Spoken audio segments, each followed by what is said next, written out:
Shalom, selamat pagi saudaraku.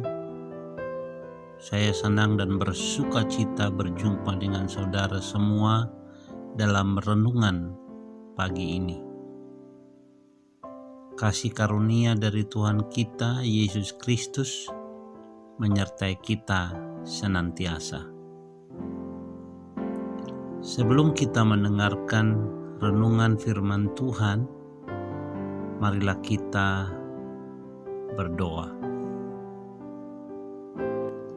Allah Bapa yang kami muliakan, pada pagi hari ini kami rindu mendengar firman-Mu. Berilah kami hati yang mau dan siap menerima sabda kebenaran-Mu. Ya Allah Roh Kudus, berilah kami hati yang taat untuk memahami dan melakukan firman-Mu yang akan kami dengar ini. Dalam nama Tuhan kami, Yesus Kristus. Amin. Saudaraku dalam Tuhan, pembacaan firman Tuhan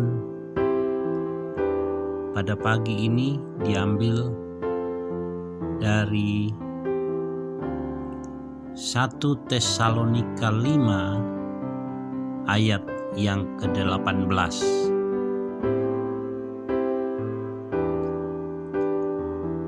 Mengucap syukurlah dalam segala hal, sebab itulah yang dikehendaki Allah di dalam Kristus Yesus bagi kamu.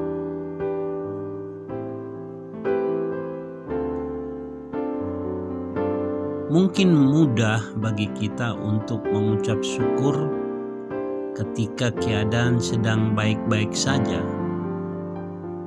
Tetapi alangkah sulitnya melakukan hal itu ketika kita berada di tengah-tengah kesesakan. Yang lebih disayangkan lagi, ada banyak orang pula yang lupa untuk mengucap syukur ketika sedang dalam keadaan baik-baik, karena terlena dalam segala kenyamanan atau kenikmatan hidup.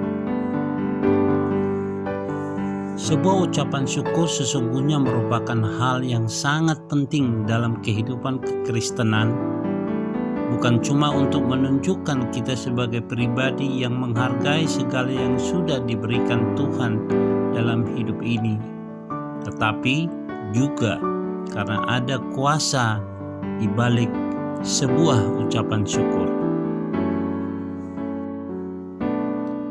Mari kita lihat kisah ketika Tuhan Yesus memberikan makan ribuan orang hanya dengan beberapa roti dan ikan saja.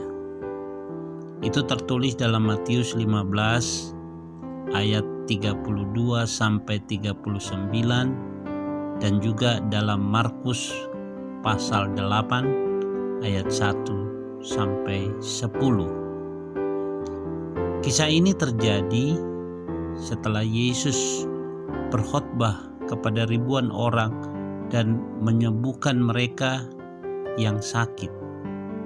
Yesus kemudian berkata kepada murid-muridnya bahwa mereka ini harus diberi makan, tetapi jumlah makanan yang ada terlalu sedikit untuk orang yang banyak tersebut. Lantas apa yang terjadi? Yesus meminta murid-muridnya untuk membawa jumlah kecil makanan yang ada pada mereka. Mereka membawa 7 roti dan ikan-ikan kecil. Lalu Yesus mengucap syukur dan memecah-mecahkannya dan memberikannya kepada murid-muridnya. Lalu murid-muridnya memberikannya kepada orang banyak itu. Saudaraku, apa yang terjadi? Kejadian ajaib terjadi. Semua orang kemudian bisa makan dengan kenyang. Bahkan dikatakan setelah itu masih terdapat sisa 7 bakul. Dan mereka semuanya makan sampai kenyang. Kemudian orang mengumpulkan potongan-potongan roti yang sisa, 7 bakul penuh. Yang ikut makan ialah 4.000 laki-laki, tidak termasuk perempuan dan anak-anak. Apa yang terjadi? Tidak mungkin terjadi menjadi mungkin. Apa yang membuat hal mustahil itu kemudian mungkin? Kita bisa melihat bahwa kuncinya ada di balik mengucap syukur. Dari sini kita bisa melihat bahwa ada kuasa di dalam ucapan syukur. Seorang hamba Tuhan pernah merinci pentingnya ucapan syukur itu. Ia berkata bahwa ucapan syukur itu merupakan bentuk pengungkapan atau cara kita. Pertama, menyerahkan segalanya terhadap seluruh masalah-masalah kita ke dalam tangan Tuhan, berserah sepenuhnya. Kedua, mengatakan kepada Tuhan bahwa kita mau dibentuk dan diproses sesuai dengan cara dan kehendak Tuhan. Ketiga, membiarkan kasih Tuhan mengalir dalam hidup kita, membiarkan kuasa Tuhan bekerja dan mengubahkan hidup kita. Keempat, meninggalkan segala keinginan pribadi kita dan menerima sepenuhnya apa yang terjadi. Bahkan dalam keadaan paling buruk sekalipun, kita harus bersyukur, menghargai segala sesuatu yang sudah diberikan Tuhan kepada kita sampai hari ini. Kelima, percaya dengan iman bahwa seburuk apapun yang kita alami hari ini, ada suatu rencana besar yang Tuhan sediakan bagi kita di depan sana. Dan ada banyak hal lain lagi yang bisa kita peroleh di balik sebuah ucapan syukur. Saudaraku, sesulit-sulitnya pergumulan yang tengah kita hadapi saat ini, Tuhan sudah berkata agar kita hendaknya jangan khawatir.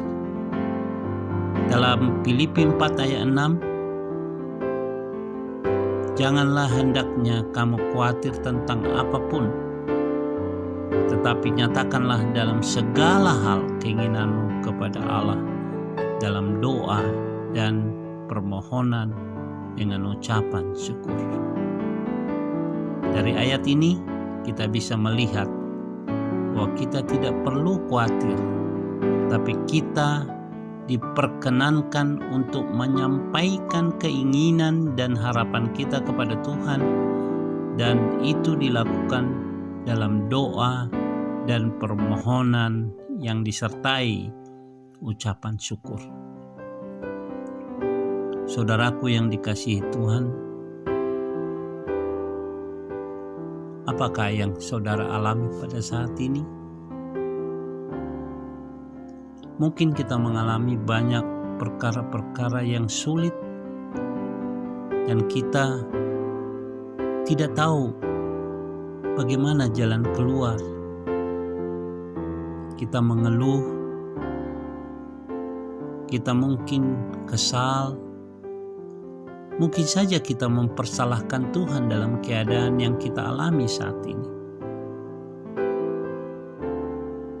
Tapi saya katakan kepada saudara, seberat apapun masalah yang tengah kita hadapi, baik dalam pekerjaan, usaha, bisnis, keluarga, mungkin kita mengalami sakit penyakit, keadaan keuangan, dan sebagainya. Mari kita hadapi itu dengan mengucap syukur. Dan segala sesuatu yang kita alami, Tuhan tahu.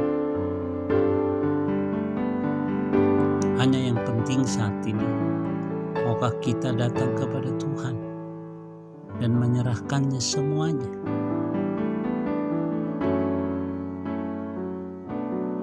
Bila saudara mengambil keputusan untuk itu, mau menyerahkannya kepada Tuhan saat ini, detik ini, saat saudara mendengarkan renungan ini, Tuhan menantimu. Mari kita menyerahkan diri kita kepada Tuhan. Katakan, Tuhan, Engkau tahu segala sesuatunya yang saya hadapi saat ini. Tidak ada yang tersembunyi di hadapan-Mu. Karena itu Tuhan, saya memohon kepadamu, pulihkan aku, ampuni dosaku, dan Tuhan campur tangan dalam setiap persoalan kehidupanku saat ini. Katakanlah dengan tulus, dengan sungguh-sungguh di hadapan Tuhan. Berdoalah saudara. Tuhan, inilah aku Tuhan, menyerahkan seluruh kehidupanku di bawah kaki salib-Mu. Angkatlah semua kekhawatiran, ketakutan, permasalahan yang ada dalam kehidupanku. Beri kekuatan kepadaku dan beri kepadaku pengharapan bahwa Tuhan pasti akan menyelesaikannya bagiku. Terima kasih Tuhan Yesus. Terpujilah nama-Mu. Amin.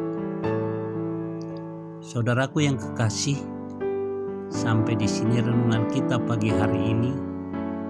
Sampai jumpa dalam renungan selanjutnya. Tuhan Yesus memberkati.